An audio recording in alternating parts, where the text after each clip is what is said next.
Ukuthula kukaJesu Kristu makube nani nonke bazalwane. Ngiyanibingelela egameni likaJesu Kristu Inkosi yethu, Inkosi yomusa onibingelelayo, uNosipho owakwaSibiya, umntwana kaNkulunkulu osindisiwe okholwayo, umfundi kaJesu Kristu. Ngiyanamukela bazalwane ku-channel Insali abafundi bakaJesu Kristu. Welcome bazalwane, sanamukela, siyathokoza ukuba nani egameni likaJesu. Namhlanje bazalwane ngicela senze lento le yokuphendula umbuzo. Kunombuzo umzalwane akawubuzile, so ngicela ukuthi nje siphendule, sizofunda umbuzo ukuthi uthini and then bese siyaphendula-ke bazalwane ngokusizwa inkosi egameni likaJesu. Okay bazalwane, umbuzo ufundeka kanje. Uthi lo mzalwane, I have this question. Do you think it's impossible to fulfill the law of the Lord and live a holy life meanwhile you're working or studying? Okusho ukuthi asomzalwane nombuzo ukuthi kungenzeka yini, noma uthi ucabanga ukuthi kungenzeka yini noma kungenzeki yini ukuthi umuntu aphile impilo engcwele, agcine umyalo wenkosi, noma agcwalise umthetho wenkosi, noma afeze umthetho wenkosi noma umyalo wenkosi, ebe kodwa efunda, ebe futhi esebenza noma efunda noma esebenza. Yes. So-ke bazalwane, okokuqala ngifisa ukusho-ke ukuthi uthi lo mbuzo uthi lo mzalwane mayibhala, do you think? Ngifisa ukuveza le ngxenye ethi-ke bazalwane, ngokusizwa inkosi sizophendula ngezwi, not based on what I think, because ebandleni kaNkulunkulu konakele kanje namhlanje, because sifunda izwi and then bese si-interpret-a ngento ethi, sifake umqondo wethu, ukucabanga kwethu, ukuthi what we think. Konakele kanje ebandleni, ama-doctrines amaningi, dividing the church of God because of leyo nto leyo, ukuthi umuntu ufunda izwi bese ngena nokuthi yena ucabangani. So ngokusizwa inkosi bazalwane sizophendula ngezwi ukuthi izwi likaNkulunkulu lona lithini, because akudingeki umqondo womuntu, akudingeki umqondo womuntu othile, umzalwane othile, but sidinga umqondo kaNkulunkulu ukuthi uNkulunkulu uthini ngaleyo into leyo. So-ke bazalwane, okay-ke, ya usho njalo-ke umbuzo. Enye into bazalwane, umzalwane mayibhala uthi, to fulfill the law of the Lord and live a holy life, ukhuluma ngokufeza umyalo wenkosi nangokuphila impilo engcwele. First of all, ngifisa sibheke lento ethi-ke, igama elithi holy lisho ukuthini? Igama elithi holy lisho ukuthi kungcwele, kusho ukuthi set apart, consecrated for God. So if thina singabantu bakaNkulunkulu, njengoba lithi iBhayibheli sisizwe esingcwele, masingabantwana bakaNkulunkulu sisizwe esingcwele, it means sihlukaniselwe uNkulunkulu ukuthi senze nje ukaNkulunkulu, njengezitsha ethempelini makuthiwa zingcwele, kusho ukuthi zingezokusebenza ethempelini, zisebenza umsebenzi kaNkulunkulu. Sizokhumbula kwi-Old Testament izitsha ey'ngcwele nje, ya bazalwane, nalapha encwadini kaZakhariya siyathola ukuthi kubhaliwe even amabhodi ebhaliwe ukuthi ngcwele, holy to the Lord. So okusho ukuthi lezo zinto zifanele kuphela ukusebenza umsebenzi kaNkulunkulu, not nje imisebenzi nje, but ukusebenza umsebenzi kaNkulunkulu. Okay-ke bazalwane, so-ke uma ngabe-ke sikhuluma ukuthi siyaphila ngempilo engcwele, ubufunda noma ubusebenza. Ngizoqala-ke ngiphendule le yokufunda, ngicela ukuqala ngokufunda. Yes, uyayiphila impilo engcwele ubufunda. Yes, impendulo isho njalo, but the question is, ufunda ini? Because nayinto ebalulekile ukuthi uphile impilo engcwele, ufunda ini? Ngicela siqale nje lapho bazalwane. So ku-possible ukuphila impilo engcwele ubufunda, but ufunda ini? Okay, siselapho-ke ngicela ukufunda the scripture, u-Ezra, chapter 7, verse 10. ufundeka kanje bazalwane. Ezra chapter 7 verse 10 ngizocela ukufunda nge-ESV version. Ithi ESV, yes, ESV. Ithi, for Ezra had set his heart to study the law of the Lord, and to do it, and to teach his statutes and rules in Israel. Masisho ngezulu bazalwane, lithi u-Ezra wamisela inhliziyo yakhe ukufunda umthetho kaNkulunkulu, nokuwenza, nokufundisa, efundisa imiso nemiyalo kaNkulunkulu ku-Israel. U-Ezra bazalwane, so-ke singabantwana baNkulunkulu simelwe ukufunda ini? Izwi likaNkulunkulu. We ought to study, but study what? Study the word of God. The word of God only. Okay, ake ngize la. Ngicela ukufunda uMatthew chapter 28. Sizofunda khona uverse 19. Lithi-ke izwi bazalwane, uverse 19, Matthew 28. Go therefore and make disciples of all nations, baptizing them in the name of the Father, and of the Son, and of the Holy Spirit, teaching them to observe all that I have commanded you. And behold, I am with you always, to the end of the age. So esifunda lana bazalwane, isizwe kaNkulunkulu uJesu uthi abahamba abafundi, abapostoli, bewenza izizwe zonke abafundi bakaJesu, ama-disciples. Isinonym ka-disciple ulearner, student. So masingabafundi bakaJesu, malithi iBhayibheli basifundisa ukugcina konke uJesu asele ngakho, which means we ought to study, basifundise izwi kaNkulunkulu. So-ke if we study the word of God, ngokwenza kanjalo izwi likaNkulunkulu lasihlambulula uthi uJesu, John 15 verse 3, senihlanzekile ngezwi ngilikhulume kini.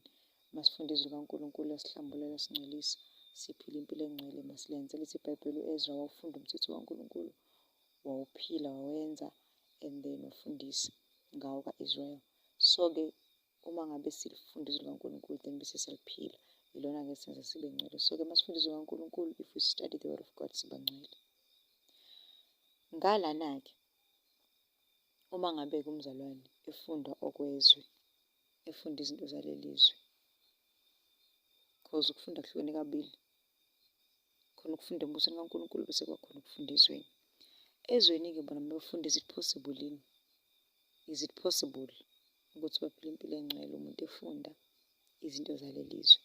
The question is, njengoba lithi izwi likaNkulunkulu ku-2 Timothy chapter 3 verse number 16, lithi iBhayibheli, all scripture is God-breathed and is useful for teaching, rebuking, correcting, and training in righteousness, so that the servant of God may be thoroughly equipped for every good work.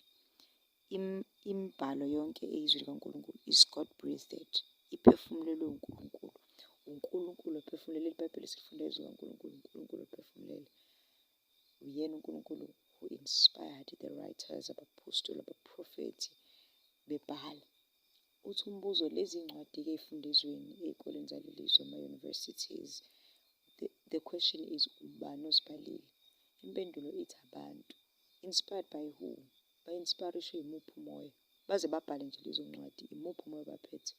Because kuze kuqalwe lezo zinto, abantu abaningi abangama-scholars, abangama-philosophers, abangama-scientists, abangababhali bey'ncwadi zakuleli zwe lithi iBhayibheli, ngokuba izwe ekuhlakanipheni kwalo limazanga uNkulunkulu. AmaJuda athanda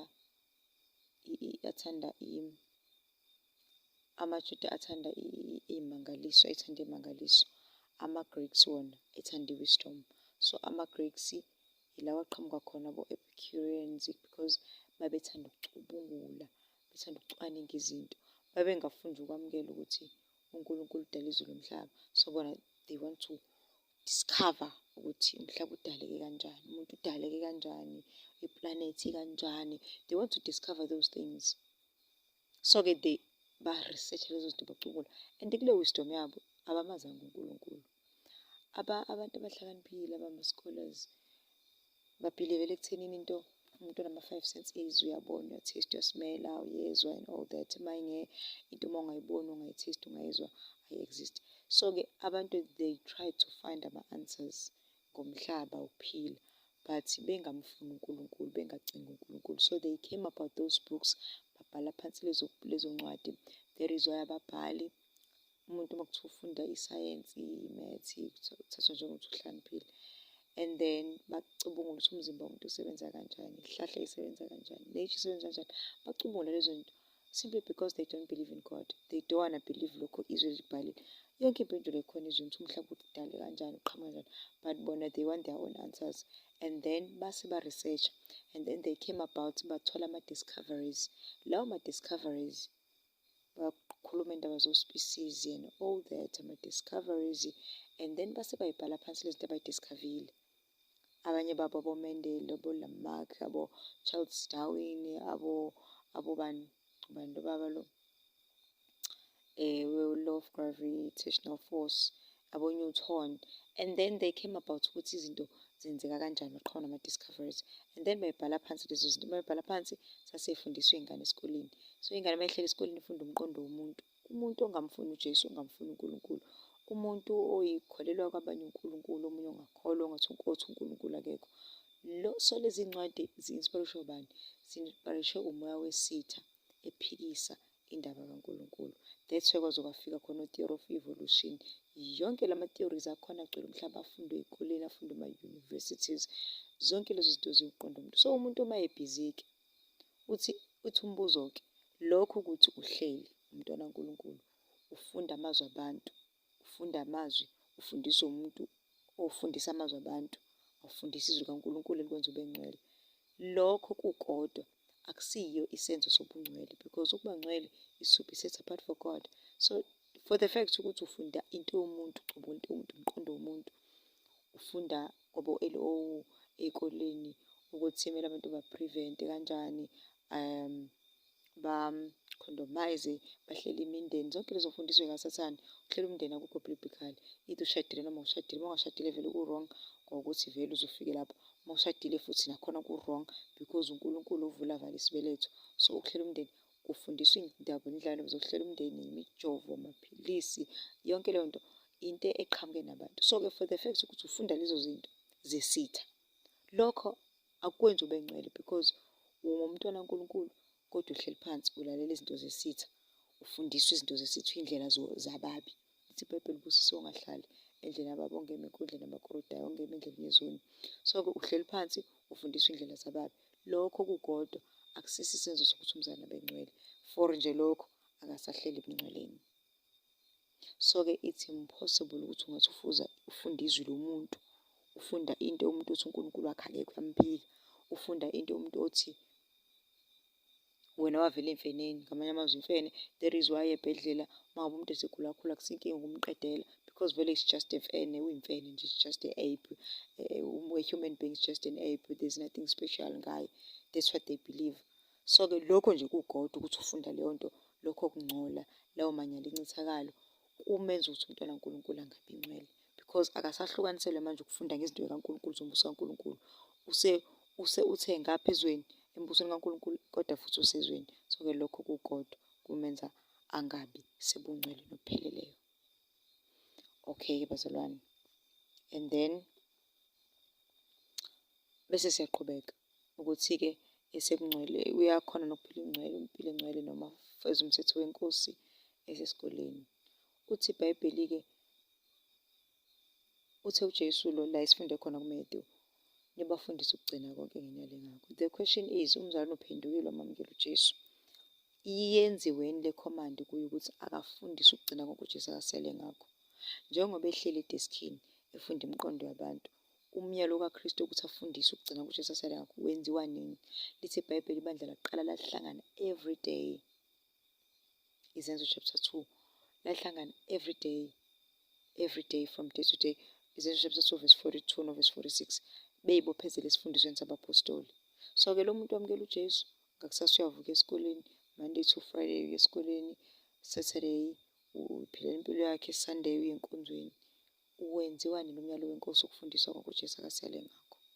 So-ke lokho ukuthi akawufezi umyalo wenkosi ukwenza umfundi akakusikho.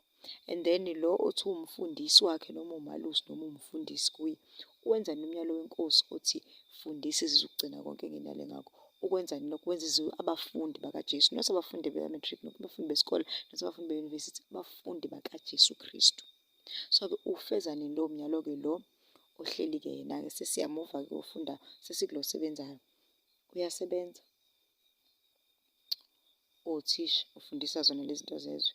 Unesi abantu akabatshela ukuthi bayaphila ngemvembo kaJesu, ngomlomo wakhe akakhuluma ukuphila ukuthi okay athekekile, kodwa-ke ngiyabona ukuthi ubuthakathaka kodwa uyaphila igama likaJesu.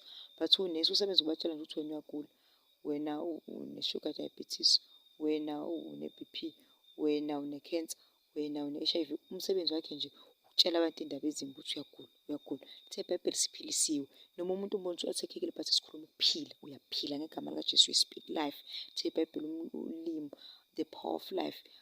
The power of life usolimini, amandla okuphila asolimini.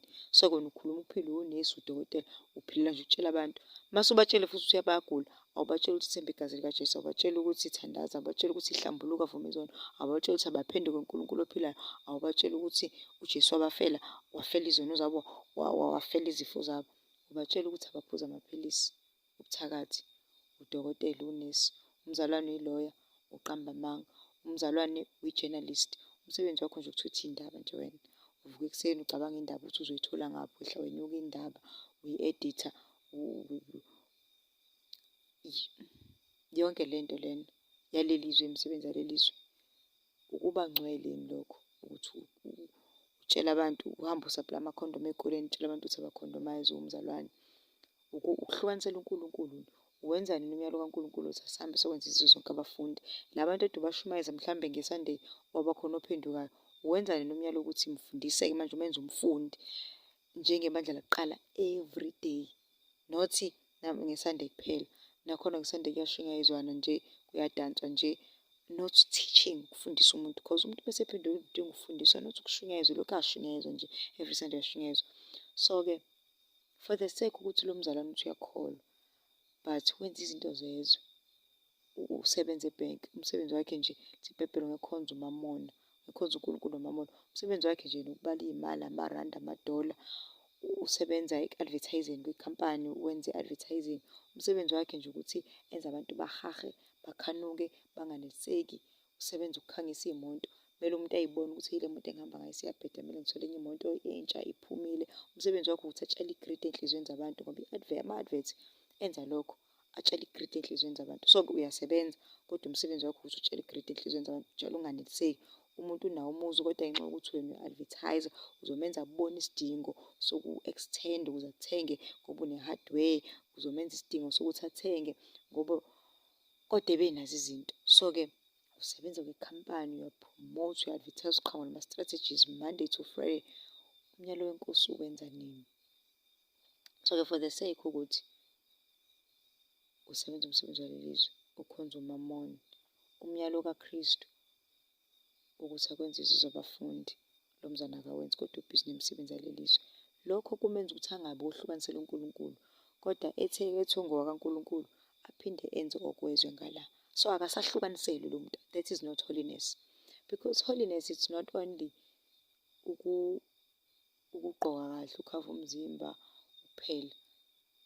Nakho ukufihla umzimba uhlonipheke, it's part of it, ukuhlukanisela, because umzimba uyithempeli likaNkulunkulu. But akusiyo holiness nje ukuthi ngoba sengigqoke ngahlonipheka sekuyi-holiness ivangeli. That's not holiness. Holiness ukuhlukanisela uNkulunkulu, sibe set apart impilo yethu yonke, our whole life. Malithi iBhayibheli, love the Lord your God, thanda inkosi uNkulunkulu ngayo yonke inhliziyo, ngayo yonke ingqondo yakho, ngayo yonke umphefumulo wakho, ngayo yonke umoya, ngayo wonke amandla akho. Yonke into yami ithanda uNkulunkulu, not ukuthi nje kuphela umzimba nje ufihlekile ohloniphekile.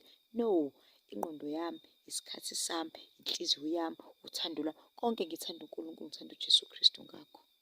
So-ke uba ngcwele nini? So uma usebenza izwe lelizwe, lokho nje kuyisenzo sokuthi awuhlukanisele uNkulunkulu. And then lastly, so-ke uma ngabe usebenza izinto zalelizwe eziyi-agenda yesitha, that is not being holy. And then lastly-ke, ukusebenza akukho wrong, but kuya ngokuthi usebenza ini. Lithi iBhayibheli encwadini the book of Thessalonians, chapter 3, 2 Thessalonians chapter 3, verse number 10. Lithi, okay, ngicela ukufunda verse 10b though. Okay, verse 10 wonke. Uthi, for even when we were with you, we gave you this rule: the one who is unwilling to work shall not eat. Lithi lapho ongasebenzi angadli. So-ke inceka kaNkulunkulu umpostoli ubhala ibandla labo laseThesalonika uthi ongasebenzi angadli. So ukusebenza per se it's not wrong, but usebenza ini? Usebenzela abani? Usembusweni kabani? Uthi ongasebenzi angadli. Izwi likaNkulunkulu liyaveza abazalwane besebenza ngezandla zabo to make a living. Umpostoli Paul wayefutha emsebenzini kaNkulunkulu, but in his spare time enza amatende asebenze ngezandla zakhe. So working nje, ukusebenza nje kukodwa akukho sinful, akukho wrong, but kuya ukuthi usebenza ini.